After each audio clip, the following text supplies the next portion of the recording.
आकाश बेटा, हाँ माँ। ला दूध पीला। पियो तो।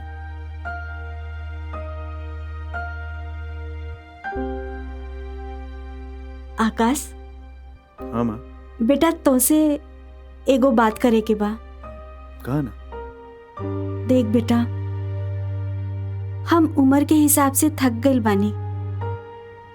सोचतानी कि केहू घर देखे वाली एगो आ जाए तो हमहू के आराम मिल जाए। मतलब का, तू बिहा कइला? हाँ। अरे माँ, अभी तो एग्रीकल्चर के ट्रेनिंग पूरा भइल बा। आकाश बेटा। अरे बड़की माई, तू अभी सब ठीक तो बानू? हाँ। का बात बा दीदी, इतना रात में अकेले? मंगल के भेज देले रहा तू? अरे इहे तो आफत बा। मंगलवा 2 दिन हो गइल दुल्हन के छोड़े खातिर गइल रहे। ओकरा माई के तबीयत खराब रहे ना, ओही से। लेकिन अभी तक आइलस ना। हमरा चिंता हो रहल बा। ये आकाश बेटा, तू तनी चल जाइता ना रसलपुर और जाके देखता कि का हाल बा, का बात बा। हाँ आकाश, जा बेटा, ये बहाने दुल्हन के मतारी के कुछ हाल पता मिल जाई। मौका पाके देवांशी से भी बात कर ले।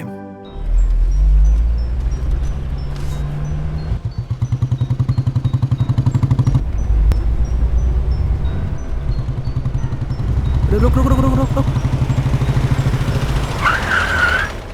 ऐ सरवा, ससुरा तक कशवा है। हमके मालूम रहला कि ससुरा देवांशी से मिले जरूर आई। और यही नाते तो हम 3 दिन तक रसलपुर रुकल रहनी। अब सही समय आइल बा गरम लोहा पे हथौड़ा मारे के। ए ड्राइवर, चला।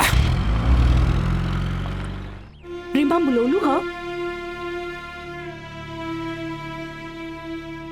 रुका देवांशी, ऐसन काहे करत बारू? देवांशी,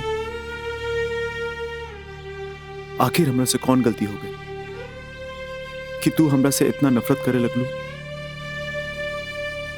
भगवान के खातिर अब हमके और परेशान मत कर आकाश। हम पहले से ही बहुत परेशान बनी अपन जिंदगी से। देवांशी, बात के समझे के कोशिश करा। अरे खुद पर ना तो कम से कम आकाश पर तो तरस खा। अरे देखा, जितना पहले प्यार करत रहे तो से उतना आज भी करत आरन। देवांशी, हमरा के हमार प्यार भीख में देता।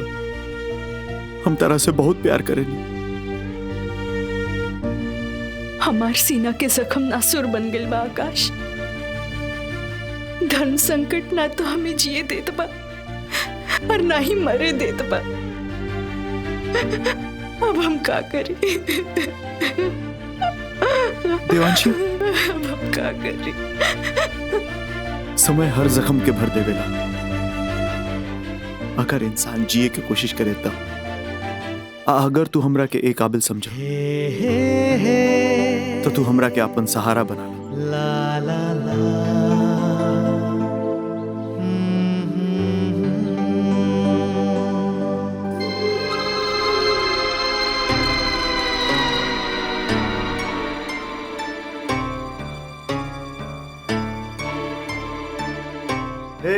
अरे वाह, का बात हो गई, यूं हो गई।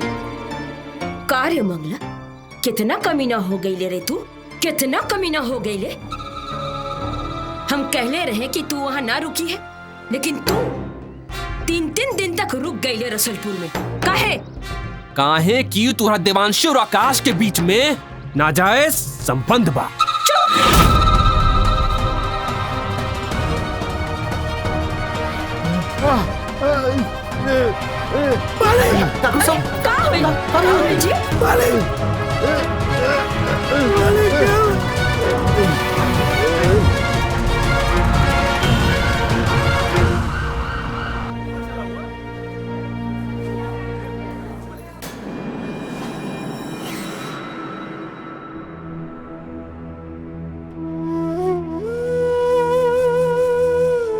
210/140।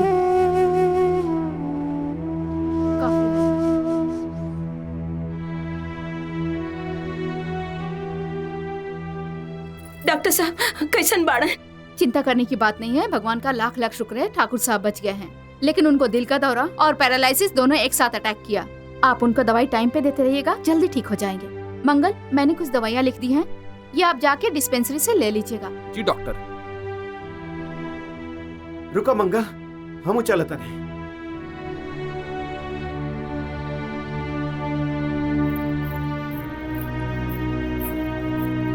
दीदी, जीजा जी के बस चरल घाव पर नून रगड़े खातिर।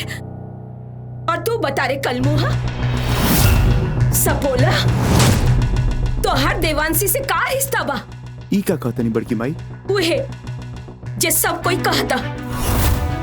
तू जाना था रे ना कि देवांशी ई हवेली की बहू बाड़ी और तू ओकरा पीछे पड़ल बाड़े। अरे वो विधवा बेचारी के आंख के अभी तक आंसू भी ना सुखल और तू ओकरा इज्जत के पीछे पड़ल बाड़े। अरे ई हवेली के तोहरा ऊपर एहसान बा और तू ई हवेली की इज्जत उछाले पे लागल बाड़े। बड़की माई, भगवान के बाद अगर ये दुनिया में हम केहू के माने नहीं तो सिर्फ रउआ के माने। ये सच बात बा कि हमरा के जन्म ई माई देले पड़ी, लेकिन हमरा जिस्म के खून के एक एक कतरा के ऊपर राउर कर्ज बा। ये बात बिल्कुल सही बा कि हम आदेवांशी एक एक कॉलेज में रहनी सन। यो बात सही बा कि हमनी के एक दूसरा से प्यार कर रहनी सन, लेकिन हम ऐसा कोनो काम नहीं कइले चौना से शर्म से हमरा अपन मुंह छुपावे के पड़े। दीदी, हमरा आकाश पर विश्वास करा। चुप कलमुही, ई सपोला अस्तिन के सांप निकलल जकरा पर तू कहता रे विश्वास और दया करे खातिर। अरे वो दिन कितना मनहूस रहे जौन दिन तोहरा के हम सहेली सी बहन बनौली और तू दोनों मिलके हमार हवेली के मान मर्यादा के माटी में मिला देलू।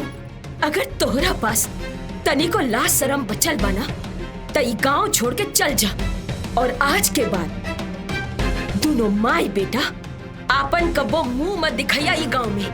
ठीक बा बड़की माई, अगर हमरा निर्दोष होके के ये सजा बा तो हम निसन आज ही गांव छोड़ के चल जाए।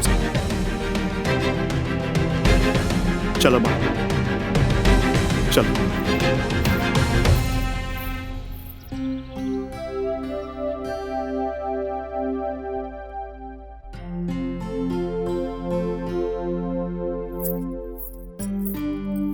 ए दुल्हन, तू नैहर से आ गईलू ना, बड़ा नीमन कइलू।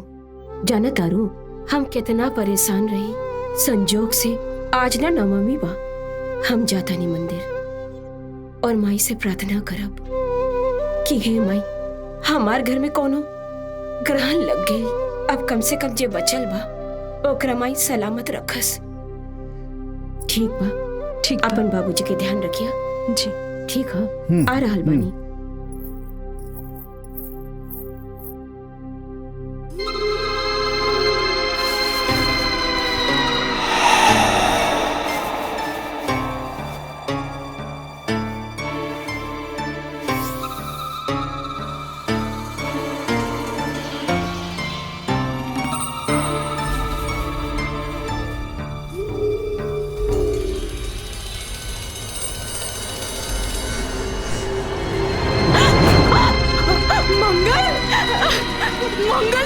मंगल छोड़ हमरा के।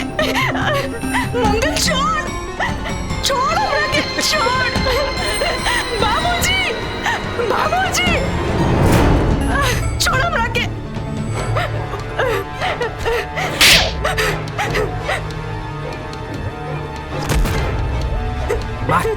माना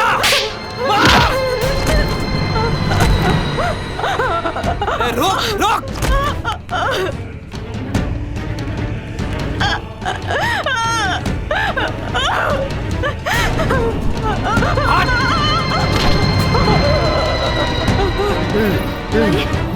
का भाई? अरे भाई जी, बचावा बहू।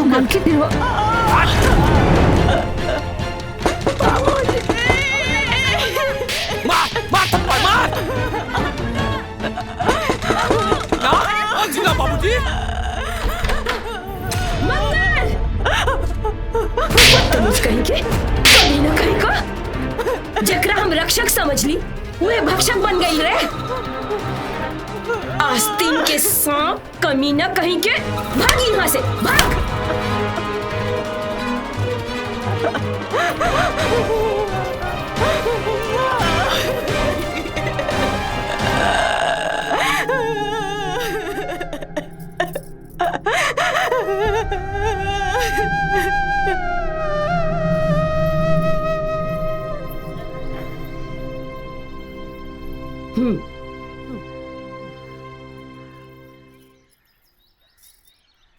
सुनिए ना जी, एको बात कही। बोला पार्वती। हम सोचत हई कि हमने के जिंदगी के का ठिकाना बा, कब तक हई कि ना हई, लेकिन जे दिन हमने के ना रहब वो दिन देवांशी के का होई। मंगल जैसन इस समाज में सैकड़ों दरिंदा बैठल बा जे औरत जात के ऊपर गिद्ध के जैसन नजर डाल के बैठल बा।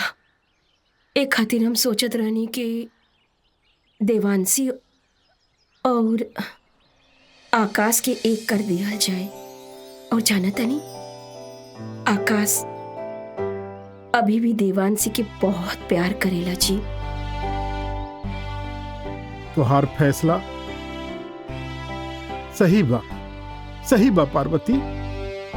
अरे हमनी सब देवांशी के घर में बहू बना के ले आइल रहनी और ओकरा के हमनी दोनों घर से बेटी बना के विदा कर दे, और यही हमार पाप के प्रायश्चित होगी। वंश के लालच में स्वार्थी हो गई रही रे पार्वती, स्वार्थी हो गई रही हम। करीम होने से रखा। हाँ। लाइन हाइला। अरे तू लोगन कहाँ जाता है? बड़की माई, अब हमार बेगुनाही के सबूत यही में बा कि हमनी गांव छोड़ के चल जाए। हर वो आशीर्वाद से अब रो लड़का ये लायक हो गई कि अपना माई के दुनिया के कोनो कोना में ले जाए, अच्छा से रख सके। दीदी, भगवान के शायद इहे मंजूर बा। केहू के कहीं जाए के जरूरत नहीं खे। आकाश बेटा, हमार आंख के सामने से गलत फहमी के पर्दा हट गईल बा। जौन औरत के कोह उजड़ गईल हो, पति बीमार हो, ओकर मन की स्थिति का हो सकेला। दिव्यांशी हमार बहू ना बेटी बाड़ी, और वो बेटी के हम रिश्ता लेके आइल बाड़ी तोहरा पास। तोहरा से ज्यादा ओकरा कोई प्यार ना कर सकेला, और हम ये चीज के जाना तानी। तू ओकरा के अपन पत्नी बना ला बेटा। और प्रभा, हम तो ओकरा के जे बोलने रही ओकरा भूल जा, और देवांशी के बहू के रूप में स्वीकार कर ला। हम धन्य हो जाइब। नाना दीदी ना, हमरा के शर्मिंदा ना करी। ईता हमार खुश नसीबी बा। बेटा आकाश, लागत आ कि देवांशी तोहरा खातिर ही बनल बा।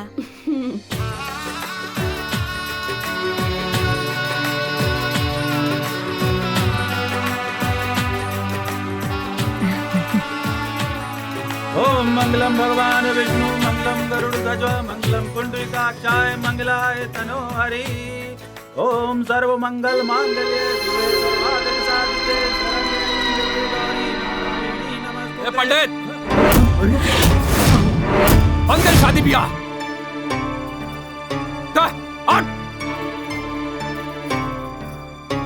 और हो दूल्हे राजा, चलो निकाला ही माला और पगड़ी, डाला हमने कपारे में, ना तो तुरंत दुल्हन के कनपट्टी उड़ा दे। चल।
ते मंदिर में बड़ी से बच गईस।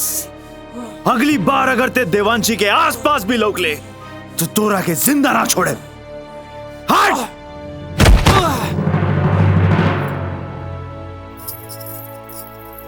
आकाश, तू ठीक तो बड़ा ना?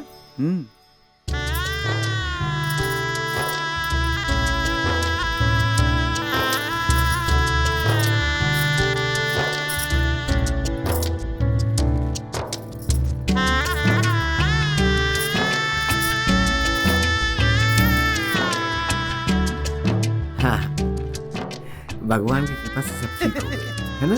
भगवान जे करेलन सब ठीके करेलन। अच्छा भाई ने, अच्छा भाई तोहार दीदी सुंदर लागत आनी। एकदम आराम से बैठे से। हाँ, खुश रहा खुश रहा।